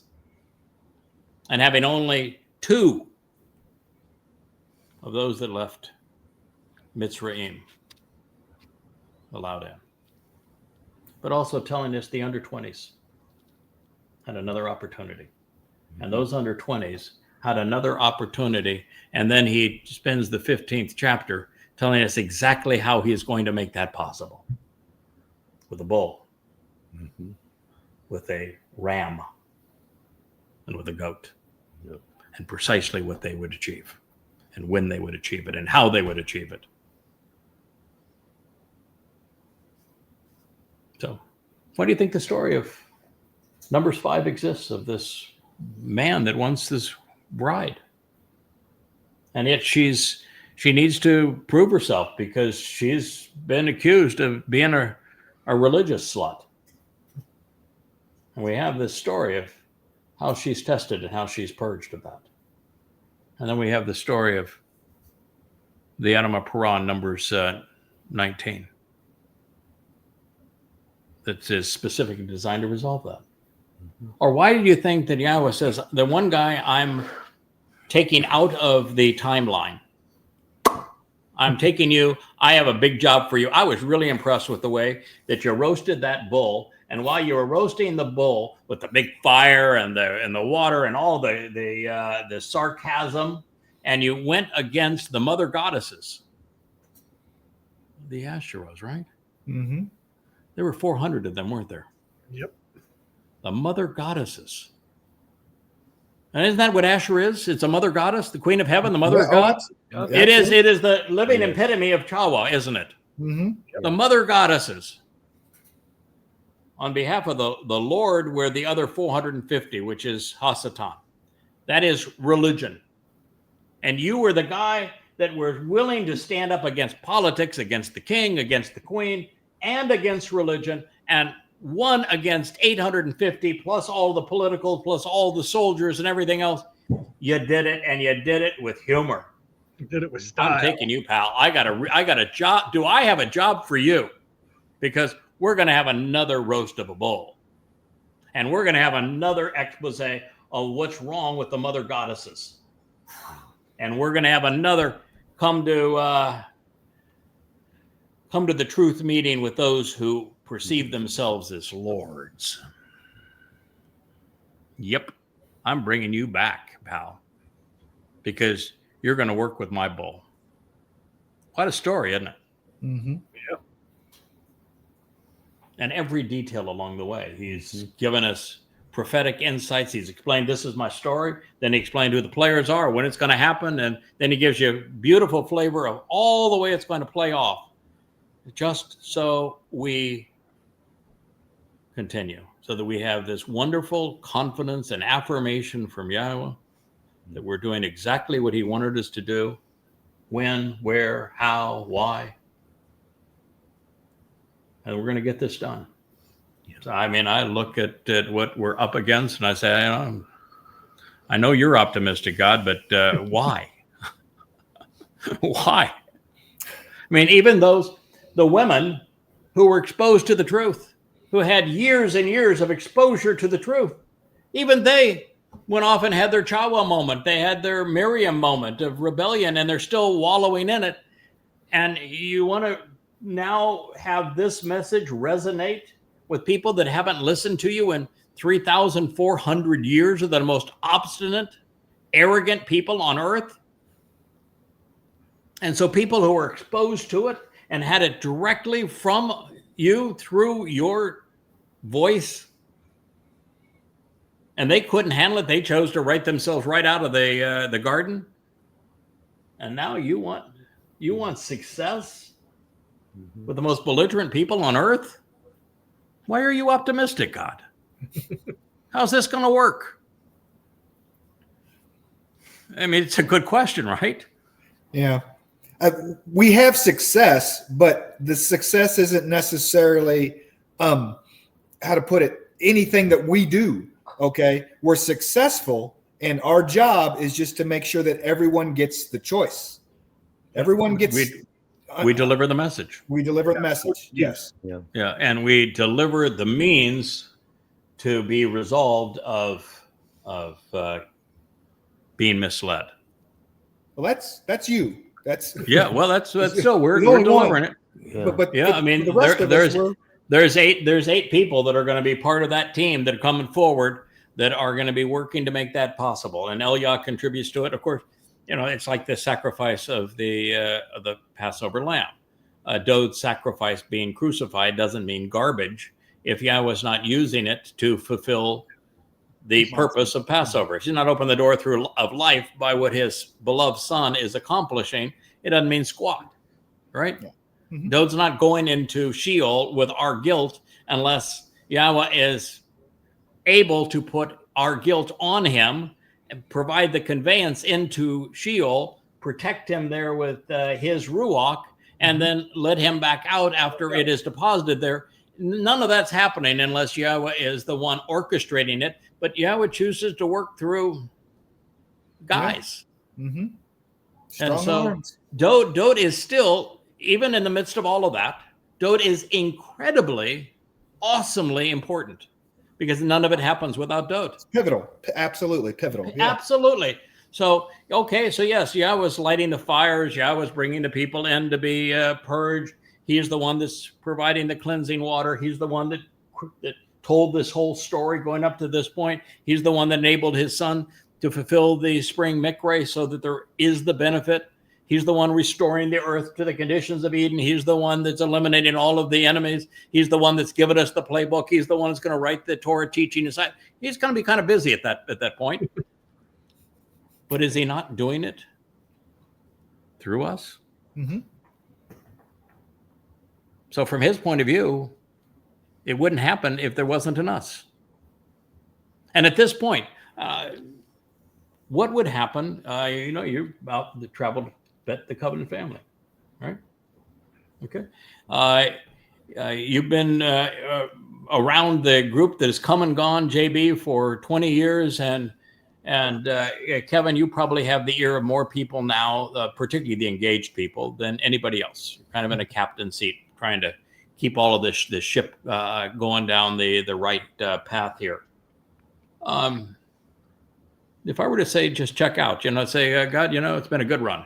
I enjoyed writing the books. The blog probably wasn't a great idea, and being on X, and Facebook turned out to be really a nasty experience with what they are doing to me. I've done what I can do. Thank you, but it's just too much. I don't want to go anymore. What happens? Is there a plan B? No, there is no. Who's gonna learn what needs to be learned in those 35 books so that you can now do this program and we've now spoken for an hour and a half without a single note. Who's going to do that? I couldn't. You were driving the crunch. Did you find anybody that's? Mm-mm. I mean, not me. But it's a short straw situation, isn't it? Yeah. I mean, realistically, what's going to happen? I'm not threatening to do so. I'm not going to do so. I have too much respect for Yahweh. We've been through too much. Yes. And ultimately, I know that Yahweh was pleased with Moshe, and Yahweh was pleased with Dode, and they, after a while, they mailed it in. They didn't leave the job, but they just went through the motions, didn't they? Mm-hmm. So if we can continue to the end, God's going to be pleased with us, and we're going to give it. Up to this point, I have given it total and complete devotion and passion, and we're going to try to maintain that level of devotion and passion. I think Yahweh now knows, however, that it's going to take more to endure the kind of criticism, internal criticism, and biting, this vicious maliciousness and this malignancy that is so pervasive, that it's going to take him playing a more active role to be able to endure that and maintain this level of passion and enthusiasm, to be able to deal with social media and then turn on these cameras twice a day. There isn't enough in any human, even with the benefit of the 7 Ruach of Yahweh, that we humans don't have enough capacity to do that with the level of passion that God needs it done, wants it done, unless God plays a really active role. And so to some extent, God's going to have to intervene. Mm-hmm. And we know that by the time we get to Shabuah, there's major intervention. Yes. And we know there's major intervention. I mean, like overwhelming. We're kind of, okay, we're players in the story, but it's 2 trillion to 1 by the time we get to the fulfillment of Teruah. And we would just be honest about the whole thing. Right. We're participants, but we're mostly spectators and celebrants, right? Yeah. At all of this, we're just going to be saying it's going to be like Adam when Chava first paired up. Wow, yowza! Okay, that was impressive. I mean, and so that whole thing is okay, be pretty miraculous. But I'm telling you that even before we get there, to maintain this level of enthusiasm and devotion and passion and commitment, Yahweh's going to have to. Going to have to be involved. It is not going to. I don't think it's going to happen without Yahweh stepping up. I recall today when I heard that they had gone all the way now to the point of having a Facebook site, and their internet site has always been this way. It's their primary purpose is to demean me. Yeah. And they do it for a reason. Mm-hmm. The reason that they demean me is that they know what Yahweh has said about me, and if any of that isn't completely, all of it, destroyed, then they're destroyed. Then what they had, the choices they have made are so counter to what God has said about this role that we are collaborating on together, that they've written themselves a ticket not just to Muth, but to Sheol. And so their only You only have two options. It's just to shut up and to say, well, that was a real stupid mistake. We did the Chawa thing, and that was really stupid of us. And of all the people that are trapped by and seduced by the today's Chawa, to say, I don't want to stick around this. I really don't want to go to Sheol. I just as soon. I wrote myself out of the story, so I'm not going into Shamayim. Shame on me. That was stupid, but I don't want to spend an eternity in Sheol. I'm going to let you go. I'm cutting ties. Well, I don't expect that to happen. That is really their only option at this point.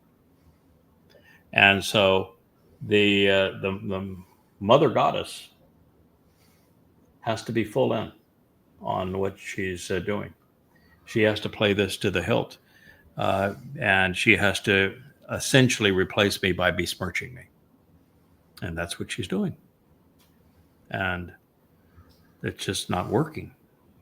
Because every time they take a stand or pick a passage that says, this is what supports it absolutely destroys them. We played this game now 50 times where they've taken their stand and they're 0 for 50. It blows up in their face every time. Every time. But that's what proves that there's nothing to learn here. And so all we can do is encourage others not to be seduced. Right. That there is a major effort to draw people away. And that's just fine. Drawing people away is just fine. But drawing people away who should not be drawn away, who should augment the experience in Eden, we don't want that to happen. And so it's important that we do as Yahweh did, to confront, to hold accountable, and all of that. Well, I do want to share a little bit about what we read in Amos, because I thought that was just so interesting. And so we'll go through that here. It begins by saying, please pay attention. Because by contrast, Kehena, I will either instruct, I will direct, or I will shake. I will muah, I will stagger, I will move others out of the way. So I'm either going to guide or I'm going to move people out of the way. I'm going to do a little bit of both here. Every one of the Goyim, of the Gentiles. Now, by the way, Gentiles can actually apply, when it's plural, to more than those who are ethnically distinct from Israel and Yehuda. You know why? You guys have any why that occasionally Yahweh refers to Israel as a Goyim nation? Because they are foreign to him. Correct. They chose it. And because they have emulated the ways of the Goyim, that they have become more Goyim. Well, when Israel celebrates the fact that they have an increasing Christian population, and they're tolerant to Christians, even though Christians, the Christian New Testament exists to persecute, to malign, to dehumanize Jews, and rob everything from them. They're proud of the fact that they've incorporated them into their culture. That's in direct conflict with God's instructions. They talk about how proud they are that they have Muslims that are part of their Knesset and that are actively engaged in their community, when that religion exists to exterminate them. So are they not acting like Goyim? Mm-hmm. So sometimes it can apply to Goyim. Right.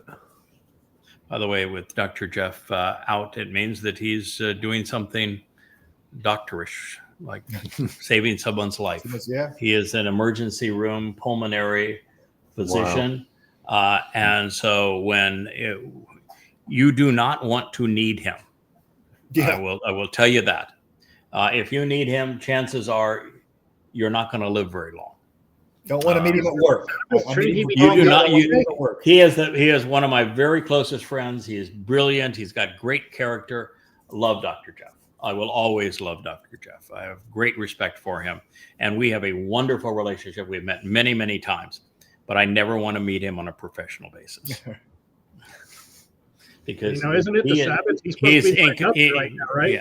Yeah, he's incubating you so that you can breathe on the operating table where they try to save your life. And chances are it's because you did something really stupid or your body is just giving out on itself. And oh, by the way, the most people he treats have done something really stupid. Drug overdoses, alcohol abuse. They've destroyed their bodies in one way or another, or they've got themselves shot, or not shot and be not your fault, but a lot of people put themselves in harm's way. All right, so that's what he is off doing. Rich is back behind the lights, but Rich is very, very busy when we have this many people playing in the show, and he likes to hide in the shadows. We ought to give him a really cool backdrop, though. If we gave him a really cool backdrop, he's got a new computer. He just hasn't hooked it all up. I think he figures that if he hooks his new computer up, then he can put himself in really cool backdrops. We're gonna have fun. We're gonna have fun. Yeah. That he's going to have to participate in more of these shows. Although he did one today, where most of the show earlier today was a Q&A with Rich, and he scored 6.5 out of 7. Yeah, thanks for the heads up on that. Yeah, I did. Yeah, I know. Sorry about that. I like surprise. Yes, Rich has said, you wouldn't really do very well in a professional production company where everything is scripted and they have an agenda, and that everybody is coordinated to follow the script. Says, you probably wouldn't do very well in that. You drive the producer crazy. I would. Yeah, that's what exactly you say. You're driving the producers crazy, because this program, for the most part, is let's turn on the lights and open the camera lens and yes, it is. Let's talk to the folks about what it seems that God wants everyone to hear, and that's what we do. So it says, please pay attention, because by contrast, I will either instruct, I will direct, or I will shake up. I'm going to move others out of the way with regard to every one of the Gentiles, which could also be Israelites, because they're acting a lot like them, particularly the Marxists and the ultra-religious and the Marxists. So you got about 50% of Israelis that would be Gentilian, if you will, associated with or against the house of Israel.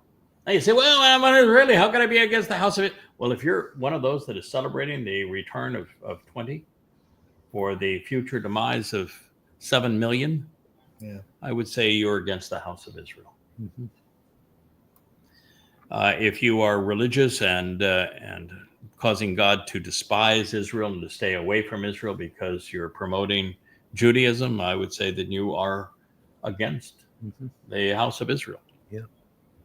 If you're promoting the integration of Muslims and Christians who want to annihilate you and who demean you and who have robbed you and have subjugated you, I'd say you're against the house of Israel. In fact, I would think the only way you can be for the house of Israel is to embrace Yahweh, to embrace his beloved son, to embrace the terms and conditions of the covenant, to embrace the Moed Mikre as God intended, to reject Judaism, Christianity, Islam, the New Testament, the Talmud, the Zohar, and the Quran. I think that's the only way you can actually be pro-Israel. And how many Israelis are doing those things? Not very many. So it'd be almost everyone who is Gentilian and associated with or against the house of Israel. Similar to how one moves a sieve back and forth, God says. What do you use a sieve for, fellas? Ever used a sieve? They have sieves in the country there, Kevin, where you live. Do you have a sieve? Oh yeah, shake and bake. So you got a sieve. Yeah, absolutely. Yeah, little pieces out of big pieces. Yep. Okay, and JB, ever used a sieve? Oh yeah. Okay. No. Yeah. Never used a sieve. They don't have sieve and rock and roll concerts. They don't have sieves. Well, they may. They may, but you never see one, huh? Well, maybe the white powder crowd there. Oh, okay. Well, sieve, It's, You talking about Sif? yeah, sieve. Yeah. Uh-huh. So when you put something in a sieve, it's designed that the appropriate material, the refined powder, comes through, right? Mm-hmm. And the crud gets caught. It's like a filter, right? A sieve is very much like a filter. Yeah. The filter, like I've got water filters on my cistern. They preclude the crud from going through, but they allow the benefit of pure water to go through. Right. Oil filter would do the same thing. Would a gas filter do the same thing? A sieve is a filter, right? Right. So God's going to have a filter. Yeah, but have I ever spoken of the idea of a filtering mechanism to determine who makes it into Shabua, Teruah, and to Gan Eden? Yeah. Mm. Yeah. And are the religious providing a filter that would cause people to go the wrong way, lure them away? Yeah. But anyway, this is God's filter. This is God's sieve. And it's how one moves it back and forth such that nothing which is troublesome goes through. Nothing which is troublesome. So the religious, the political, the conspiratorial, the anti-Semitic, the militant, the mother goddesses, they aren't making it through that sieve, are they? Now, if you're using a sieve and nothing troublesome goes through, what do you do with the contents that is troublesome that you were trying to filter out of the sieve? You ever taken a water filter out of a cistern system? What do you do with it? What do you do with a spent fuel filter or a spent oil filter? What do you do with it? Trash it. You trash it. So what do you think? If you're using the sieve to decide what is useful that it comes through, and the stuff that is not falling through is the stuff still left in the sieve, are you going to then mix it back in with the good stuff? No. What was the purpose of the sieve, right? Right.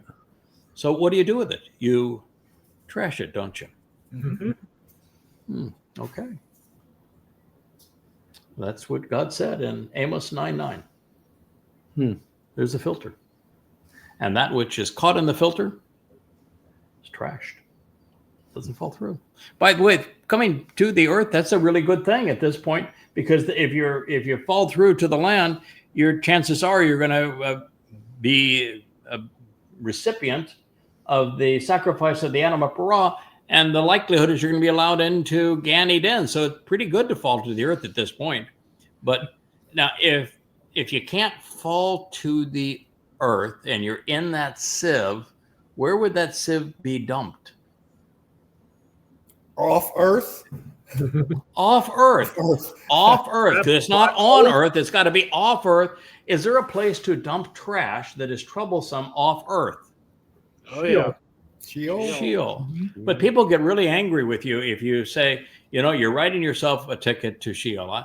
I don't need to condemn you to Sheol. You've condemned yourself. I'm just recognizing that what you have done is put yourself in that sieve, and that sieve is being trashed off Earth. Sheol, baby. Sheol is hell. By Chorub, the cutting edge and dividing line, every one of my people who have missed the way or have misled will die, including those who protest. What are they protesting? Oh, the implications of wrongdoing associated with our companions. They don't apply to us. We will not have to confront them. You can't tell us that we're going to Sheol. That's not going to happen, such that it comes around to us and extracts a price from us. No, we're every time they pick a passage and we show, no, I'm sorry, it says exactly the opposite. I said, what's the first thing? They said, no, it doesn't apply to us. Numbers 12, no, it doesn't apply to us. No, I'm sure they'll read. No, the Eden account and Chawa, nope, doesn't apply to us. We're not going to pay a price for that. Okay, so we attacked everything that we used to support, and we turned so that we are nothing but a bunch of embittered malcontents. Doesn't apply to us. We changed Yahweh's name. Doesn't apply to us. We claim we're speaking from other God. Doesn't apply to us. And so what is God saying to doesn't apply to us? I didn't do it. Chawa and Adam, I didn't do it. She made me do it. I didn't do it. The devil made me do it. What is God's answer to it? Doesn't apply to me. You're out. Moose will die. You're out, right? Right. Yeah. Sorry. Even those who protest, it doesn't apply to me. Bingo. Pin the tail on the donkey. Thanks for playing. During that day, I will erect and establish a Sukah. So after the sieve and after the tossing away in Sheol, I'm going to establish a sukkah. That's when it's going to be established.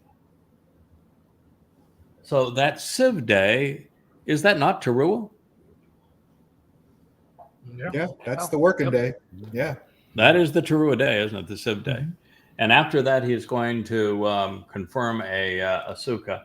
And what is this third of the 3 times that we meet with God that includes Teruah and Kippurim? What is it part of? Sukkah, isn't it? Yeah. It's Jog Sukkah. Yes. So during that day, I'm going to erect and establish the Sukkah.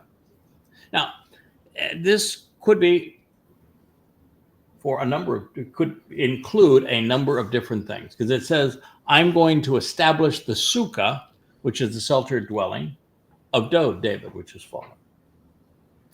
So he could be literal right here and say, I'm establishing the Sukah for Dode on the first day of Chag Sukkah, and such that right there on the Temple Mount, I'm going to have the Sukkah for Dode, or it could even be down there in what was the home of Dode and the city of Dode on the bottom of the ridge line, where those signs lead up to God's home.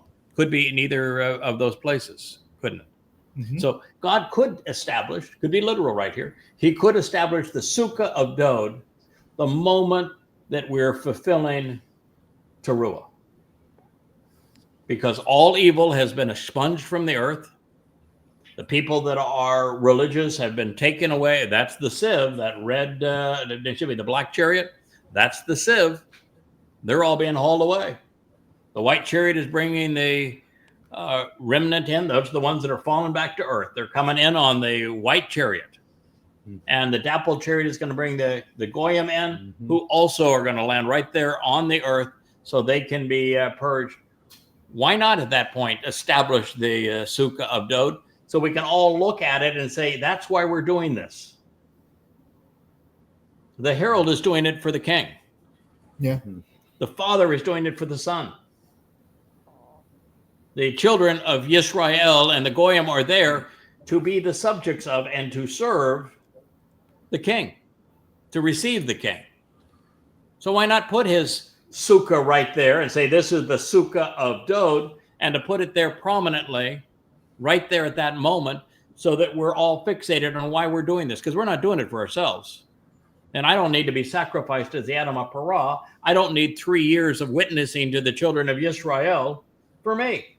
I already know the message. I'm not doing it for me. Right. I'm most certainly not laying down my life for me. Right? Yeah. So why not have the symbol of Dode right there? Because it's all for Dode. Now, do you think they'd have a Sukkah of Dode and Yah would bring Dode back after the fact that towards the end of his life, he just went through the motions?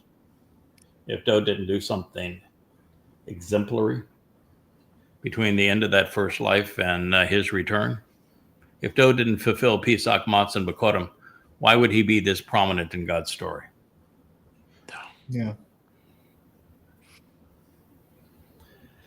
And how was the Sukkah of Dode taken down? Why did it fall? Why did it nafal? Which is a really powerful term, because Yahweh eliminated the nafal, didn't he, during the flood? Wasn't it the Nephilim? Yeah. Plural of Healers. nafal? Yeah. Yeah. Oh. So nafal is a pretty loaded term. When the spies went into Yisrael and said, we don't want to go there because, they got the Nephilim are in there. Of course, they weren't. They were already eliminated. But isn't this a really loaded term? Mhm. And isn't Nephilim a term that, because it means to bow down, wouldn't it be symbolic of religion? Mm-hmm. And so if God's going to use the term that the Sukkah of Dode has nafal, do you think that maybe he's saying that the religious tore it down? Yep. And that his own people tore it down as well? I think so. So who is doing the restoring of it? Are you familiar with this passage enough to know that when it was torn down by obviously the religious, which is the very people that God wished that he had not even created humanity, they were so bad that he wiped them out during the time of the flood, the Nephilim. And they tore this down. They were being political. They were being vicious. They were being religious. They were doing all sorts of bad stuff. They tore it down. Who's building it back? Yahweh. He says, I will repair it. I'm going to restore it. Okay. This is the story of 2 Samuel 7. God says, I want to build you a house. Yahweh says, are you out of your mind, kid? I'm not building me a house. I'll build you one. No, you're not building me. This is Yahweh's final retort. Yep. There you go, kid. I built you a house in the most important place on earth. And I'm going to restore its breaches. Everything that was broken, everything that was in opposition to it, I'm restoring it all. I'm restoring its breaches. When the bull was kept from pulling the Ark of the Covenant across the threshing floor, and God killed the man who interfered with that. He used the term that it was because of the breach. This is God's story. You don't interfere with his story. And he's serious about this story. He's going to repair those breaches. Even Dode had a breach of trust with God at that moment. I'm going to repair all those breaches. All of those things that we should have done, could have done, might have done, all going to be healed. The breaches are fixed. And then I'm going to raise up whatever is in disrepair.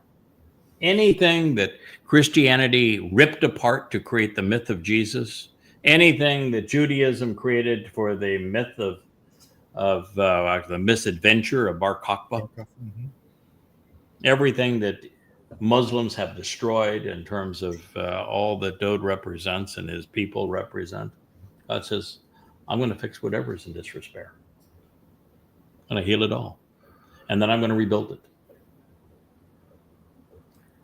So that it is like long ago and will endure forevermore.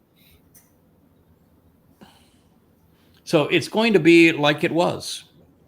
And like it was is as it will be. Does that remind you of a story that we might have shared at the beginning of this program, fellas? A Sukah, a protected enclosure as it was, which is as it will be. Gone and done. All Have we over come? again. Have we come full circle? It's full circle. Does Yahweh like to come full circle? He Yep. likes to come full He circle. does.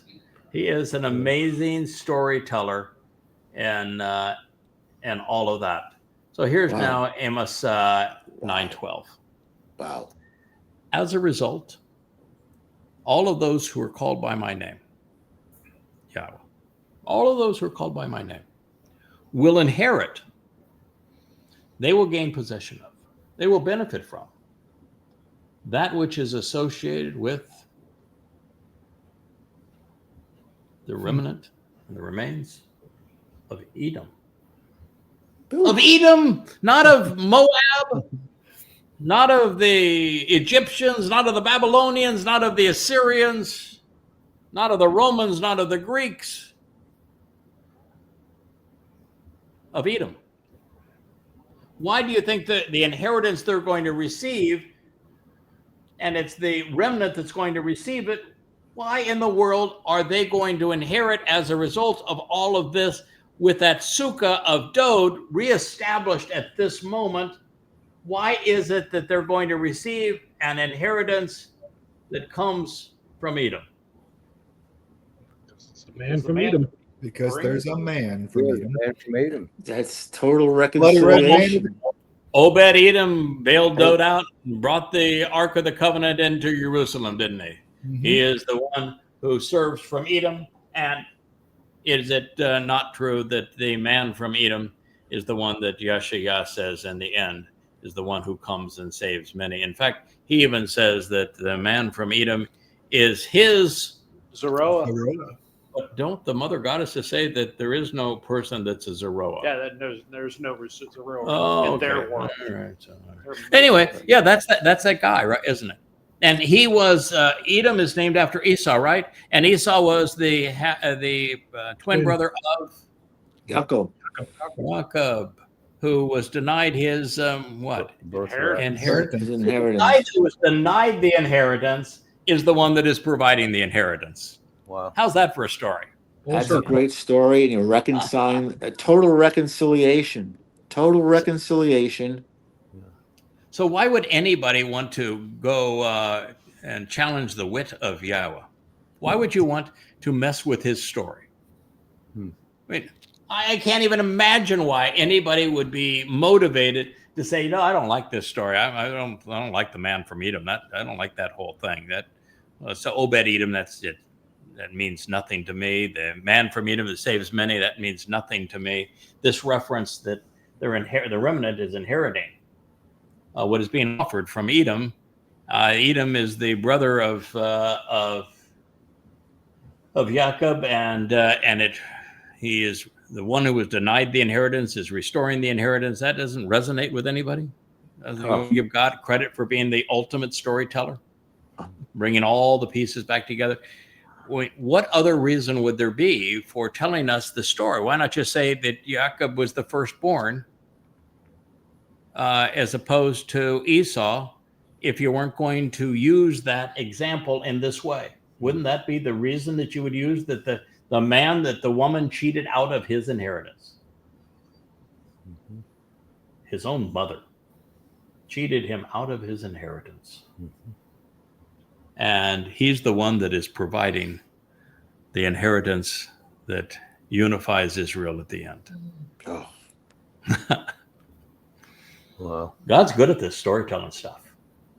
And this story takes place over, 4,000 years. Mm-hmm. But time with him is immaterial. Yeah. The man who is associated with Edom, in addition to the Gentile nations, there is not just an inheritance that is being restored to Israel by the gift that the man who is deprived of his inheritance is offering as the man from Edom, but there's also Goyim now that are being brought into Jerusalem to work. That is the whole purpose of them. They're there to work. They're the right attitude, right aptitude. They're there to work. And we have this on authority because prophetically declares Yahweh, who said, Ashah, I'm going to make this happen. So going back to, we're all players in the story, but it's Yahweh who is going to make this happen. When you have someone who can tell a story that well, who has a consistent presentation of what he's going to do and how he's going to do it and why it is going to work and when and where and why, over 6,000 years, why would you challenge him? Why not just accept it? Why not say, hey, I'm in, count me in? Yeah. I don't get it. I don't get it either. Well, why did Chawa went out of the garden? Because she wanted to be a goddess. She wanted to write her own story. That's not a good idea. I'd rather be part of God's story. Now, once again, would you rather be God, or would you rather be the one who works with God and has the opportunity to help God? I'll work with them. The latter. What would you? the Yeah. latter. What would you rather? Yeah. The latter. Listen, I think I have a tough job, and I'm working for the guy that works for the guy, right? Mm-hmm. And I think this is a tough job. Can you imagine being the guy that I work for? Right. Or can you imagine being the God that he reports to? You talk about responsibility. Oh my goodness. So, I just think it's marvelous that what God has said about Sukah. It's going to be the Sukah of Dod. Sukah is all about Dod, and we're returning to the garden, and he is the custodian of the garden. He is the shepherd of the garden. He is the king of the garden. He is God's chosen one. He is the beloved son, and that Sukah is his wedding tent because he'll be married to the most beautiful woman in the history of Israel. Long live the king. So it's good that you're back, my friend Jeff. We're going to say good night. We've gone just over 2 hours tonight. Shannon, it was a delight to have you. Wookie, I'm glad you were able to show up and make a contribution here to this program. And Kevin and JB, you guys are awesome. I appreciate your dedication to the knowledge and understanding of Yahweh and contribution in this program. And Dr. Jeff, it is just a thrill to have my good, trusted, and honorable friend Oh, well, I tell to you, be part of these programs and of my life. this has been a stupendous show. My goodness, the lessons and the way you presented this in the incremental fashion, bravo, and kudos. Bravo and kudos. Yahweh knows what he's talking about. Yes. It's all there for us to capitalize upon it. My friend Rich constantly reminds me is that today was a stunning series of revelations. We finished the previous show and we just were laughing.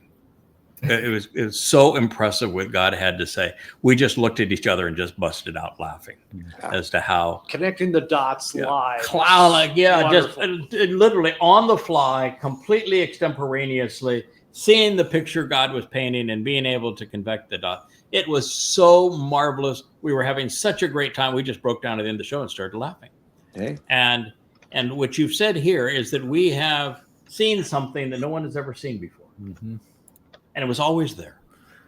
And it was for us. And it's not for us so much to treasure as it is for us to share, so that more people can capitalize on what God is offering. It's such a beautiful gift, and he presents it so wonderfully that I hope there are many who listen. I hope there are many who capitalize on what we're offering and who make it through that sieve.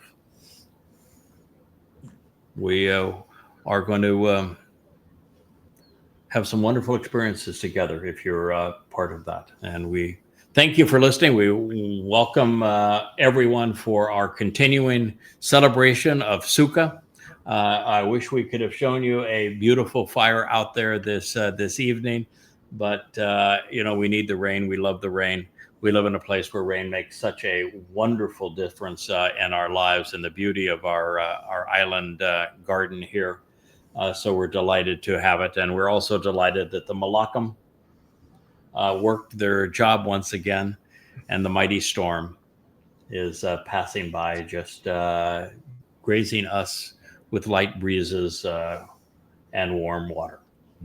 So we are most appreciative and most grateful. And mostly, I'd just like to thank Yahweh. Yes. You are just so unbelievably, miraculously, marvelously supportive.